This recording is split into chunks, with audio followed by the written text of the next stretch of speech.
तो हाँ जी, देखो जी, आपका नाम लक्ष्य है और आपकी कुंडली बनी है वृश्चिक लग्न की और आपकी जो राशि है वो है मेष राशि। अगर मैं कुंडली की बात करूँ, कुंडली में ग्रह अच्छे भी हैं, कुछ ग्रह आपके खराब भी हैं। और आपने जो कुंडली बनाने के लिए मुझे बोला है और आपके जो मेन सवाल है कि आपको वैसे तो लाइफ में सभी सुख है, लेकिन जो दिक्कत आ रही है वो है प्रेम संबंधों को लेकर दिक्कतें आ रही हैं। जिस लड़की से आप प्रेम करते थे उसने भी छोड़ दिया है, तो ऐसी दिक्कत क्यों आई है? उससे ज़्यादा दोबारा आपका संबंध बनेगी या नहीं? और उससे आपका विवाह होगा या नहीं? प्रेम विवाह होगा या अरेंज मैरिज होगी? मतलब आपका मेन सवाल है विवाह को लेके, प्रेम संबंधों को लेके।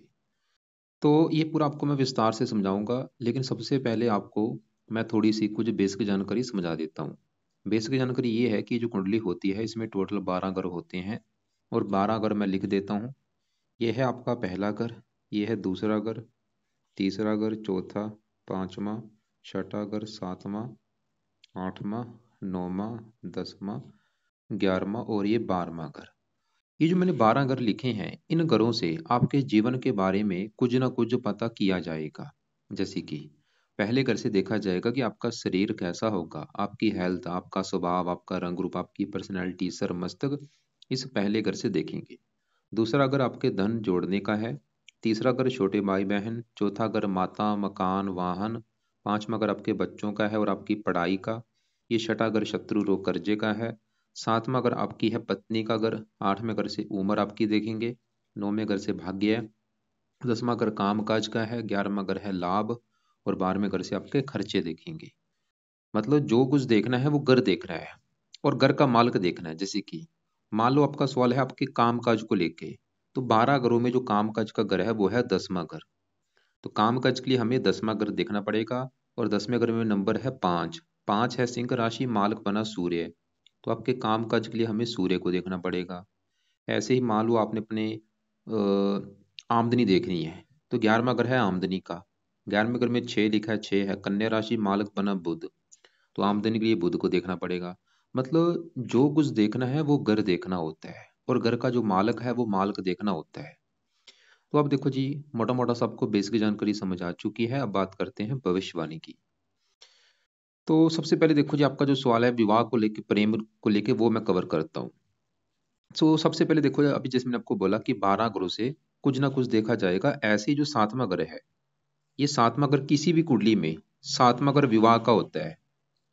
तो 7वां ग्रह है आपकी पत्नी का घर, कि आपकी पत्नी कैसी होगी, पत्नी का सुख है या नहीं, पत्नी से बनेगी या नहीं, हम 7वें घर को देखेंगे। और सात, क्योंकि फार्मूला मैंने क्या समझाया था, घर का मालिक देखना है। तो 7वें घर में नंबर लिखा है 2। 2 है वृष राशि। वृष राशि का जो मालिक है वो है शुक्र। तो आपकी पत्नी के लिए हमें 7वें घर के मालिक शुक्र ग्रह को देखना पड़ेगा, आपकी पत्नी का सुख देखने के लिए।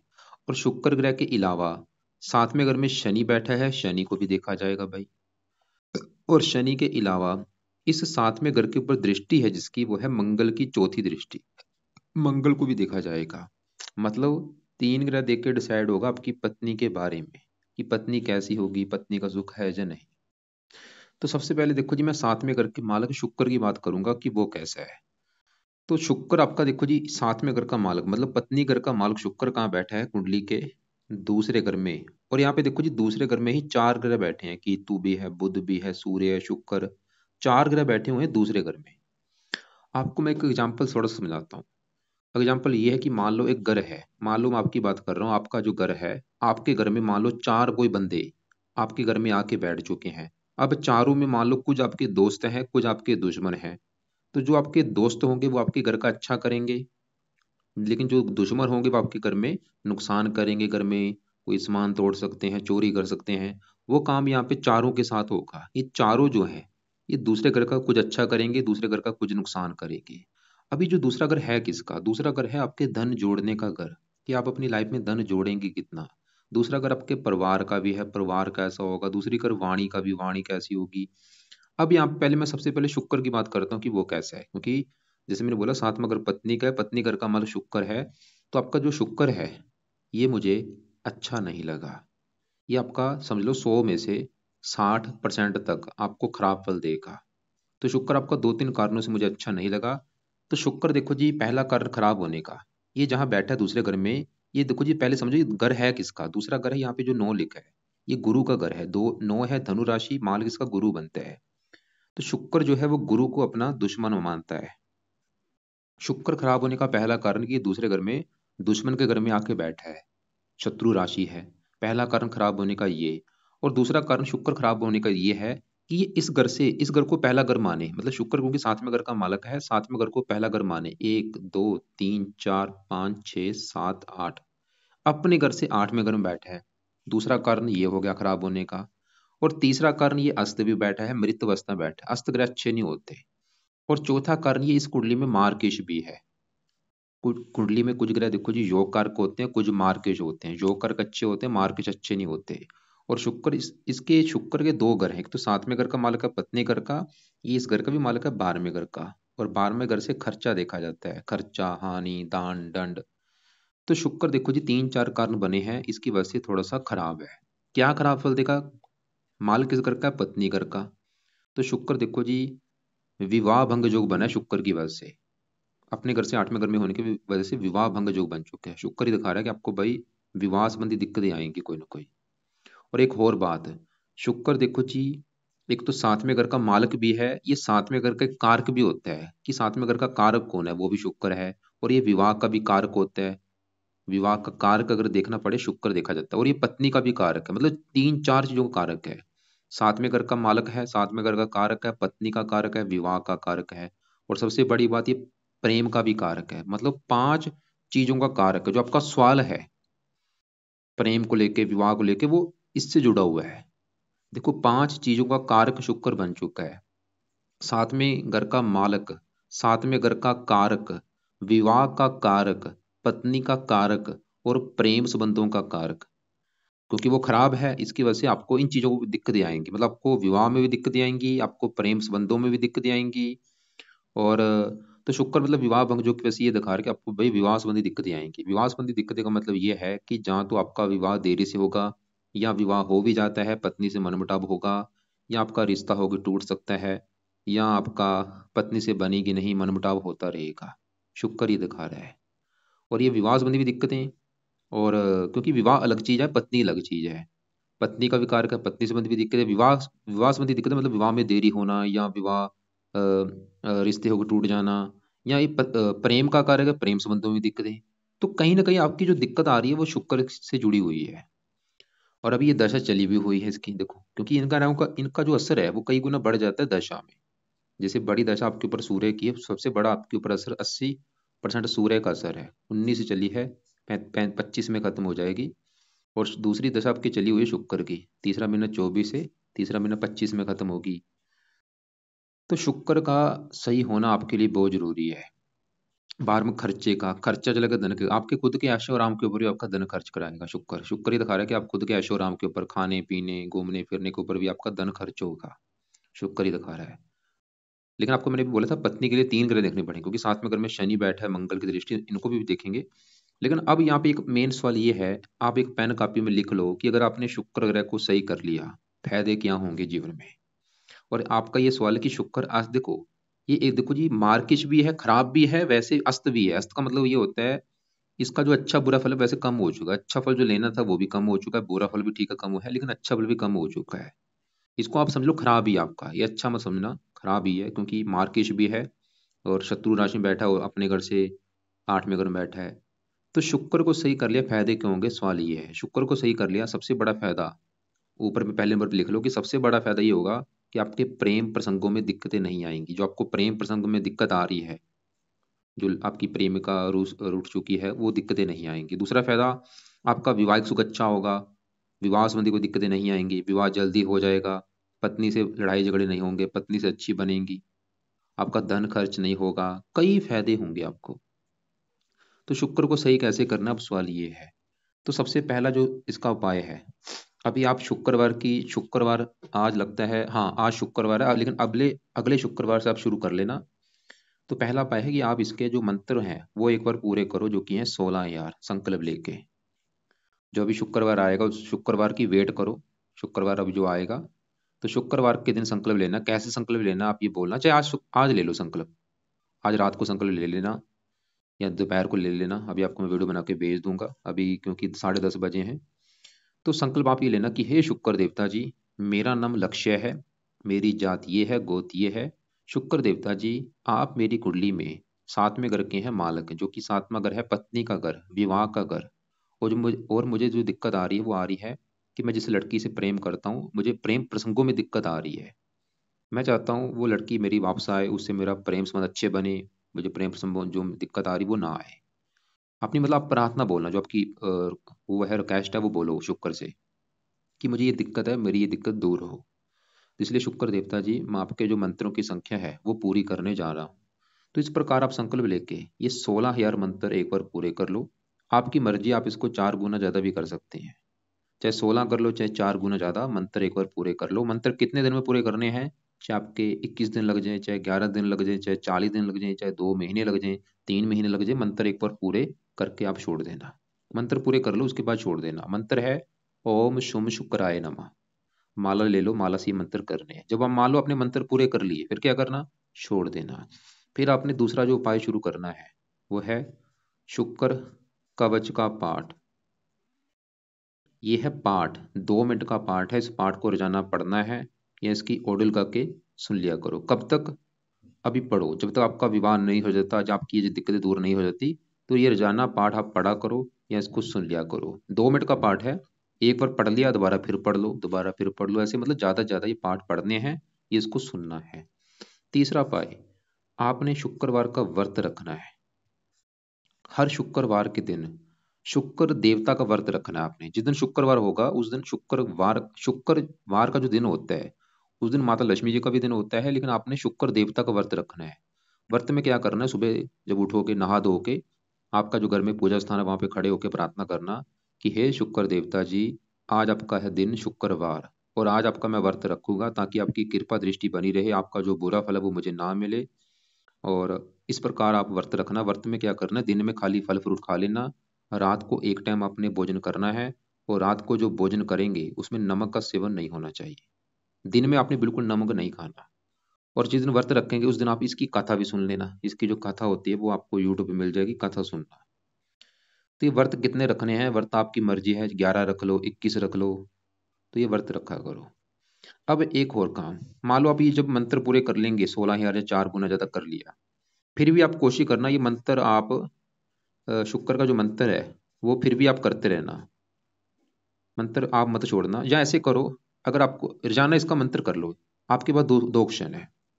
जहाँ तो ये 16,000 मंत्र पूरे करके छोड़ दो, या आपके पास दूसरा ऑप्शन है कि आप शुक्रवार से चाहे आज से मंत्र स्टार्ट कर लो। रोजाना मतलब आप चाहे 1 माला, 2 माला, 3 माला, 4 माला, 5 माला, जितना आप कर सकते हो रोजाना मंत्र किया करो। कब तक करना है? कम से कम जब तक आपकी जो दिक्कतें हैं प्रेम प्रसंगों वाली दूर नहीं हो जाती, ये मंत्र करते रहो। ओम शुम शुक्र मतलब रोजाना कर लो, लंबे समय के लिए करो, जब तक दिक्कतें आपकी दूर नहीं हो जाती। खाली ये मत सोचना कि आपकी प्रेम प्रसंगों की दिक्कतें दूर होंगी, कई फायदे आपको होंगे। अब देखो जी, आगे बढ़ते हैं। क्योंकि शुक्र आपका प्रेम का कारक तो है ही, ये सातवें घर का मालक भी है, जो कि पत्नी का घर है। अब सातवें घर में जो शनि बैठा है, अब इसकी अगर बात करूं तो शनि देखो जी सातवें घर में बैठा है, घर है ये शुक्र का घर, और शुक्र शनि का है मित्र। शनि सातवें घर में अपने मित्र के घर में आया है मेहमान बन के। जैसे कि मेरे घर में मेरा दोस्त आया हो, तो वो मेरे घर में मेहमान बन के आया होगा, घर का कोई नुकसान नहीं करेगा। लेकिन शनि का एक स्वभाव होता है, सभी ग्रहों का स्वभाव है, कोई नरम स्वभाव का है, कोई गुस्से वाला है। ऐसे शनि क्या है, इसका जो स्वभाव है ये क्रूर है, क्रूर है, और ये विलंब का कारक है। जब भी किसी की कुंडली में शनि सातवें घर में बैठता है, ये विवाह में देरी कर देता है। क्योंकि सातवें घर विवाह का है, तो शनि ये दिखा रहा है कि आपका जो विवाह है वो देरी से होगा। कितनी देरी से होगा? ये ऐसे शनि जब भी सातवें घर में होता है, ऐसे लोगों का जो विवाह होता है 27 साल, 28 साल, 29 साल, 30 साल, 31 साल, इन सालों में विवाह होता है। तो शनि आपके विवाह में करेगा देरी, पहला कारण ये। दूसरा, शनि जब भी साथ में घर में बैठता है, क्योंकि क्रूर है, तो आपकी पत्नी या तो गुस्से वाली होगी, क्रूर है, और पत्नी के गुस्से की वजह से आपकी उससे लड़ाई झगड़े भी होंगे, शनि ये भी दिखा रहा है। उससे मनमुटाव आपका होता रहेगा।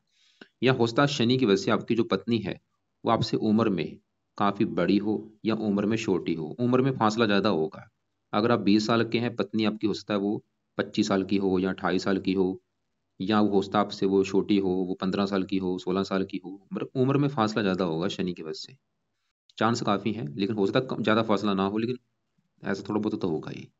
और विवाह में देरी तो करेगा, ये तो कन्फर्म है, लेकिन ज्यादा इसका नुकसान आपको नहीं मिलेगा क्योंकि ये यहाँ पे मित्र राशि में भी बैठा है। वैसे तो मित्र राशि है, अगर मित्र राशि ना होती फिर इसका बुरा फल आपको ज्यादा मिलना था।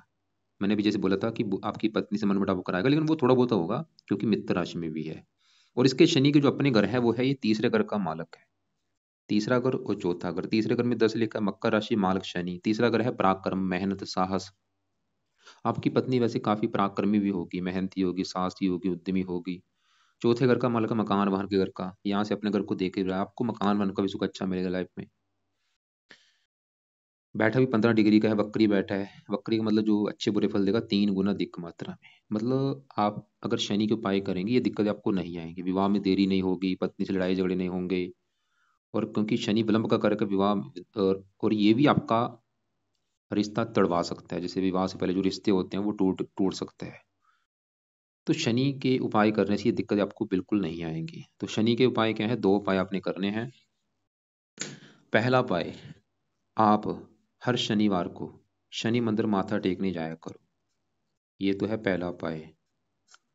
और वहां पे प्रार्थना करना कि शनि देवता जी आपके मैं मंदिर इसलिए आया हूँ क्योंकि आपको मेरी कुंडली के 7वें घर में विवाह के घर में बैठे मेरी विवाह संबंधी जो दिक्कतें हैं वो दूर हो, मुझे विवाह का सुख अच्छा मिले।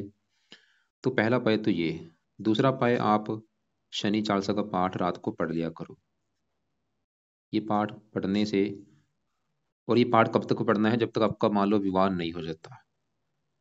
लेकिन अगर आपको लगता है कि भाई इतना मैं पाठ नहीं करूंगा, खाली मंत्र भी अगर जाती है इससे भी आपको फायदा होगा। अगर पाठ भी पढ़ सकते हैं वो आपकी मर्जी है। वैसे 5 मिनट का पाठ है, ये पढ़ लिया करो चाहे इसको सुन लिया करो रात के समय। इसके और भी आपको कई फायदे होंगे। अब देखो जी, 7वें घर के ऊपर दृष्टि है मंगल की। अब मंगल की बात करते हैं कि वो कैसा है। तो मंगल कहाँ बैठा है, चौथे घर में। और मंगल का इस कुंडली में अपना जो घर है, एक तो इस घर का मालक है पहले घर का, और ये इस छठे घर का भी मालक है।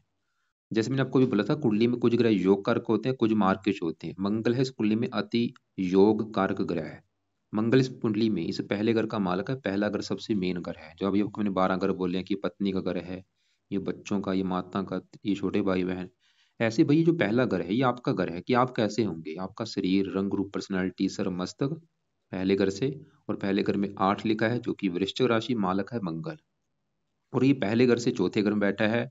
मंगल की 3 दृष्टियां, चौथी यहाँ पे पड़ेगी 7वें घर के ऊपर, पत्नी घर के ऊपर, साथ में यहाँ पे 10वें घर के ऊपर। सवाल ये है कि मंगल अच्छा है या बुरा है। मंगल देखो जी आपको रले मिले फल देगा। ऐसे जो शनि है इसको बुरा मत समझना, ये बस थोड़ा सा पत्नी के लिए अच्छा नहीं है, लेकिन ये इसकी दृष्टियां भी है, लगन को देख रहा है, आपको आपको भी पराक्रमी बनाएगा, साहसी बनाएगा। ऐसी जो मंगल है ये कई प्रकार के अच्छे फल भी देगा, लेकिन एक दो बुरा फल भी देगा। अच्छे फल ये देगा चौथे घर में बैठ के, आपको बड़ी भूमि संपत्ति का स्वामी भी बनाएगा, आपको मतलब मकान वन का सुख अच्छा मिलेगा। काम काज के लिए अच्छा है, शरीर का मालक है, सेहत अच्छी, स्वभाव अच्छा, पर्सनैलिटी अच्छी, रंग रूप अच्छा। लेकिन मंगल जो बुरा फल देगा ये पत्नी घर को देख रहा है, शत्रु राशि है क्योंकि शुक्र इसका शत्रु है। और मंगल बैठा आपकी कुंडली को मंगलीक बना के। तो मंगलीक बनने की वजह से दो चीजें होंगी, जब भी कुंडली मंगलीक बनती है दो चीजें होती हैं। दो चीजें ये होंगी, एक तो मंगलीक कुंडली बनने की वजह से मंगल भी आपके विवाह में देरी कर देगा, विवाह देरी से कराएगा। जैसे कि आपका विवाह 27, 28, 29, 30 साल, इन सालों में विवाह होने के योग है। पहली दिक्कत ये। दूसरा, विवाह अगर हो भी गया तो पत्नी से आपका मनमुटाव भी होगा, मंगल भी ये दिखा रहा है। तो ये मंगल के दो बुरे फल आपको आपको मिलेंगे, विवाह में देरी और पत्नी से मनमुटाव भी होगा, इस मंगल दोष बनने की वजह से। और यहाँ पे मैं फिर बोलूंगा भाई मंगल को बुरा मत समझना, वो कई प्रकार के अच्छे फल भी दे रहे हैं। मकान वाहन के लिए अच्छा है, शरीर के लिए अच्छा है, काम काज के लिए अच्छा है, बस वो पत्नी के लिए अच्छा नहीं है आपका। तो यहाँ पे ये सवाल ये कि मंगल को सही कैसे किया जाए, मतलब इसके जो बुरे फल है उसको कम कैसे किया जाए और अच्छे फलों को बढ़ाया कैसे जाए। तो आप इसके वैसे तो काफी उपाय हैं, लेकिन आप इसका एक उपाय करो। वो है, आप मंगल देवता जो है, मंगल देवता एक देवता है, इसका भी आगे जो देवता है जिसको ये अपना देवता मानता है वो है हनुमान जी। तो आप हनुमान जी की पूजा उपासना करो। हनुमान जी की मतलब पूजा उपासना का मतलब ये है कि आपने हनुमान जी की पूजा उपासना, मतलब जहाँ तो हनुमान जी के मंदिर जाया करो, या हनुमान जी को कोई ना कोई पाठ रोजाना पढ़ा करो। चाहे वो हनुमान चालीसा है या बजरंग बाण है, जो भी पाठ आपको आता है रोजाना, चाहे सुबह शाम पढ़ लो या एक टाइम जरूर पढ़ो। और हनुमान जी के मंदिर रोजाना माथा टेकने जाओ। अगर घर के आसपास है तो रोजाना जाओ, घर से दूर है शनि हनुमान जी का मंदिर तो मंगलवार को जरूर जाया करो। इससे आपका ये जो मंगल दोष बना हुआ है ये खत्म होगा। तो ये है, देखो जो आपकी मैंने बोला था पत्नी के लिए 3 जगह देखने पड़ेंगे, हमने तीनों को देख लिया है। साथ में घर का मालिक शुक्र देखा वो अच्छा नहीं है। और साथ में घर में शनि बैठा, वैसे तो मित्र राशि, लेकिन उसका जो अपना नेचर है, स्वभाव है, वो ये दिखा रहा है कि विवाह में, वो आपको मैं बता ही चुका, विवाह में देरी का कारण बनेगा और पत्नी से मनमुटाव भी होगा। मंगल की वजह से विवाह में देरी होगी और पत्नी से मनमुटाव भी होगा। तो तीनों ग्रह ये दिखा रहे हैं, शुक्र मंगल शनि, कि आपके विवाह में देरी भी होगी, और विवाह अगर हो भी जाता है तो पत्नी से आपके लड़ाई झगड़े भी होंगे, पत्नी से मनमुटाव भी होगा। और विवाह से पहले भी जो दिक्कतें आती हैं, जैसे दिक्कतें क्या आती हैं, कईयों को लड़की अच्छी नहीं मिलती, 2-2 साल हो चुके हैं, रिश्ता ढूंढ रहे हैं, लड़की नहीं पसंद आ रही, वो दिक्कतें भी आपके साथ हो सकती हैं। या आपका रिश्ता को टूट जाना, मान लो आपका ये अफेयर था, वो टूट चुका, ये भी एक कारण बना हुआ है। तो कारण कौन है? शुक्र मंगल शनि, तीन कारण है, और तीनों में सबसे बड़ा कारण है शुक्र। आप मतलब समझ लो 60% कारण ये शुक्र है, क्योंकि वो प्रेम का कारक है। तो तीनों का आपको मैंने उपाय बता दिए हैं। खासकर शुक्र के उपाय ज्यादा मैंने बोले हैं, तो शुक्र के लिए मैंने बोला है शुक्र कवच का पाठ पढ़ा करो या इसको सुन लिया करो, 2 मिनट का पाठ है। व्रत रखा करो, और शुक्र का मंत्र या तो 16 पूरे करके छोड़ दो, या रोजाना मंत्र किया करो। और बाकी शनि मंदिर जाओ, शनि चालीसा का पाठ पढ़ो, रात के समय शनि चालीसा का पाठ पढ़ना है। हनुमान जी का पाठ आप जब भी आपका टाइम लगे, दोपहर सुबह शाम, एक दिन एक टाइम रख लो, वो पाठ आपने पढ़ना है। और हनुमान जी के मंदिर माथा टेकने जाया करो। अब इसके अलावा आपके मैं दूसरे ग्रहों को भी थोड़ा सा कवर कर देता हूँ। ये जो पांचवा घर है, पांचवा घर देखो जी, यहाँ से वैसे तो काफी चीजें हैं। पांचवा घर एक तो आपकी संतान का घर है, आपकी संतान कैसी होगी। पांचवा घर पढ़ाई का भी, आप कितने पढ़े लिखे होंगे। पांचवा घर बुद्धि का भी, आप कितने बुद्धिमान होंगे। और पांचवा घर प्रेम संबंधों का भी है, जैसे सातवां घर पत्नी का है, पांचवा घर प्रेम संबंधों का भी है। तो पांचवें घर में 12 लिखा, 12 है मीन राशि, मालक है गुरु। तो इन चीजों के लिए हमें गुरु को देखना पड़ेगा, जो कि आपका बैठा है 8वें घर में, और साथ में बैठा है राहु के। यहाँ पे सवाल ये है कि गुरु अच्छा है बुरा है। तो गुरु देखो जी, आपको बुरे फल थोड़े से ज्यादा देगा, अच्छे फल कम देगा। बुरे फल ये देगा कि 5वें घर का मालक 8वें घर में बैठा है। गुरु थोड़ा सा खराब इसलिए है ज्यादा, क्योंकि एक तो 8वें घर में ऊपर से राहु के साथ बैठा है, युति बनी हुई है, ऐसे चंडाल योग भी कहते हैं। तो गुरु भाई आपको संतान संबंधी चिंता पैदा करेगा लाइफ में, कोई ना कोई, खासकर पुत्र संतान संबंधी चिंता आपको होगी कोई ना कोई। या तो आपके पुत्र कम हो, या देरी से हो, या पुत्र बीमार हो, या पुत्र दुर्भाग्यशाली हो, या संतान संबंधी कोई दिक्कत आ सकती है। जहाँ आपकी संतान देरी से हो, कौन को दिक्कत आएगी, पढ़ाई में दिक्कतें पैदा करता है, बुद्धि को भ्रमित भी करता है, प्रेम प्रसंगों में भी दिक्कतें। और गुरु दूसरे घर का भी मालिक है, वैसे अपने घर को देख रहा है, धनी तो बनाएगा आपको, परिवार का सुख अच्छा है। गुरु उम्र के लिए अच्छा है, उम्र लंबी कर देगा। तो यहाँ पे देखो जी, गुरु के उपाय आप उस समय करना जब आप मतलब विवाह करने के बाद आप जब संतान लेंगे, उस समय इसके उपाय कर लेना, क्योंकि खासकर ये संतान संबंधी थोड़ी सी दिक्कतें देगा। बाकी यहाँ पे दूसरे घर में आपका सूर्य जो है, ये है बहुत बड़े लेवल पे अच्छा। सूर्य इस घर का मालिक है 10वें घर का। 10वां घर आपके है काम काज का, पिता का, सरकार, मान प्रतिष्ठा। 10वें घर में 5 लिखा है, 5 सिंह राशि, मालिक है सूर्य है, जो कि बैठा है दूसरे घर में, गुरु की राशि है मित्र राशि। अपने घर से है 5वें घर में, 1 2 3 4 5, मतलब जो आपके ऊपर बड़ी दशा सूर्य की चली हुई, वो आपका अच्छा है। क्या अच्छे फल देगा? पिता चला गया धन के घर, पिता से आपको धन मिलेगा, सरकार से धन मिलेगा, मान प्रतिष्ठा अच्छी मिलेगी, सरकारी कामों के लिए अच्छा है, धनी बनाएगा आपको, पारिवारिक सुख अच्छा, सूर्य अच्छा है। साथ में जो बुध बैठा है, बुध द्वितीय जो बना है, बुध भी अच्छा है। 11वें घर का मालक है, लाभ चला गया धन घर में, धन लाभ देगा, इच्छाएं पूरी कर देगा, आमदनी के लिए अच्छा है। और अपने घर को देख भी रहा है। 8वें घर का मालक है, उम्र के लिए अच्छा है, बुध भी अच्छा है। साथ में जो केतु बैठा है, केतु यहाँ पे उच्च का बैठा है धनु राशि में, ये भी अच्छा है, धनी बना देगा। अब यहाँ पे देखो जी, राहु बैठा है 8वें घर में, ये राहु भी उच्च का बैठा है, उम्र के लिए अच्छा, और भी कई अच्छे फल। लेकिन एक नेगेटिव बात क्या है, राहु केतु बैठे तो उच्च के हैं, केतु भी उच्च का है, राहु भी उच्च का, क्योंकि जो ग्रह उच्च के होते हैं वो बहुत अच्छे होते हैं। लेकिन ये दोनों काल सर्प दोष भी बना के बैठे हैं। यहाँ पे देखो राहु और केतु, ये इधर वाला हिस्सा देखो खाली है पूरा, पहला 12वां 11वां 10वां 9वां, ये घर खाली है। तो इसकी वजह से बना है काल सर्प दोष। और ये नुकसान क्या देगा, ये खासकर इनकी जब भी दशा आपके ऊपर चलेगी, राहु केतु की, कभी भी राहु की दशा आएगी या केतु की दशा आएगी, उस समय ये दिक्कतें पैदा करेंगे। राहु अपनी दशा में थोड़ी सी हेल्थ खराब करेगा, धन की हानि करेगा, केतु भी अपनी दशा में धन खर्च कराएगा। तो अभी इनके चाहे उपाय मत करो, जब इनकी दशा चलेगी। ये दशा कब चलेगी? ये देखो जी, बड़ी दशा इसकी तो वैसे आगे जाके आपके ऊपर आएगी, राहु की 42 में, 18 साल की दशा है। उस समय ये दिक्कतें थोड़ी सी पैदा करेगा, वैसे ज्यादा दिक्कतें नहीं, क्योंकि उच्च का भी बैठा है। तो यहाँ छोटी दशा, वैसे छोटी दशा भी निकली है केतु की। तो सवाल कि राहु के उस समय उपाय क्या करने जब इसकी दशा चलेगी। तो राहु के लिए आप एक तो शिव जी की पूजा उपासना कर सकते हैं। जो दोष बने, वैसे भी जो दोष होता है काल सर्प दोष, इसकी वजह से भी लाइफ में स्ट्रगल करना पड़ता है, दिक्कतें परेशानी रुकावटें आती हैं। तो राहु के लिए आप शिव जी की पूजा उपासना किया करो, शिव जी के मंदिर जाया करो, किसी न किसी प्रकार से शिव जी की पूजा उपासना अपने जरूर करनी है। और यहाँ पे चंद्रमा की मैं बात करूँ, ये है इस घर का मालक है भाग्य घर का। नौवें घर से देखा जाता है भाग्य। भाग्य के लिए नौमा घर, नौवें घर में 4 लिखा है, 4 है कर्क राशि मालक चंद्रमा। और यहाँ पे एक और बात है, जैसे मैंने आपको अभी बोला कि आपके ऊपर दशा किसकी है, सूर्य की बड़ी। सूर्य की दशा देखो जी अगले साल तीसरा महीना 25 में भी खत्म होने वाली है। और तीसरा महीना 25 के बाद आपके ऊपर आएगी चंद्रमा की दशा, जो कि तीसरा महीना 25 लेके तीसरा महीना 35 तक आपके ऊपर चलेगी। 10 साल की दशा है। सवाल की चंद्रमा कैसा है। तो अभी जो चंद्रमा की दशा आएगी, ये थोड़ा सा आपको दिक्कतें पैदा करेगा, क्योंकि ये छठे घर में बैठा है। छठा घर है शत्रु रोग कर्जे का घर, खराब घर है ये। और मालक चंद्रमा है नौवें घर का भाग्य। भाग्य चलेगा छठे घर में, भाग्य भंग योग बना। अभी जो चंद्रमा की आपकी दशा चलेगी, इसमें आपका भाग्य आपका साथ नहीं देगा। आपको एक तो भाग्य से संबंधित दिक्कतें आएंगी, और चंद्रमा छठे घर में बैठ के आपकी हेल्थ को खराब करेगा अपनी दशा में। आपको रोगी बनाएगा, सर्दी जुकाम खांसी, या मतलब कोई ना कोई रोग देगा। जो चंद्रमा के जो जुड़े रोग हैं उनसे आपको जुड़ा रोग होगा। मानसिक चिंता भी आपको देगा, माता को भी बीमार कर सकता है, या माता से मनमुटाव। और ये लेकिन ये आपका भाग्योदय आपके जन्मभूमि से भी दूर करेगा। विदेश में भी आपका भाग्योदय कर सकता है। आप मतलब इसकी दशा में आप घर से दूर भी जा सकते हैं। तो उस समय ऐसा सवाल ये है कि उस समय आप क्या उपाय करें ताकि इसका बुरा फल आपको ना मिले। तो अभी क्योंकि दशा एक साल अभी पड़ा है, देखो जी, तो चंद्रमा के समय उस समय एक तो पहला उपाय आप इस समय उसके इसका उपाय है कि आप इसके जो देवता हैं शिव जी हैं। चंद्रमा के देवता शिव जी हैं, तो आपने शिव जी की पूजा उपासना करनी है। और वैसे भी आपको मैंने भी राहु के लिए भी बोला है, आपके 2 ग्रह अच्छे हो रहे हैं शिव जी की पूजा उपासना से, राहु भी अच्छा हो जाएगा, चंद्रमा भी। तो दूसरा उपाय आप चंद्रमा के लिए उस समय चंद कवच का पाठ आपने पढ़ना है। जब आपकी दशा चलेगी उस समय ये पाठ पढ़ा करो। और तीसरा उपाय, चंद्रमा के उस समय आप मंत्र पूरे कर लेना, जो कि 11,000 मंत्र उस समय जब इसकी दशा चलेगी पूरे कर लेना। कोशिश करो रात के समय दूध का सेवन मत किया करो। दूध पीना दिन में पीना है, रात को दूध का सेवन आपने नहीं करना। तो ये है आपकी देखो जी कुंडली का फलादेश।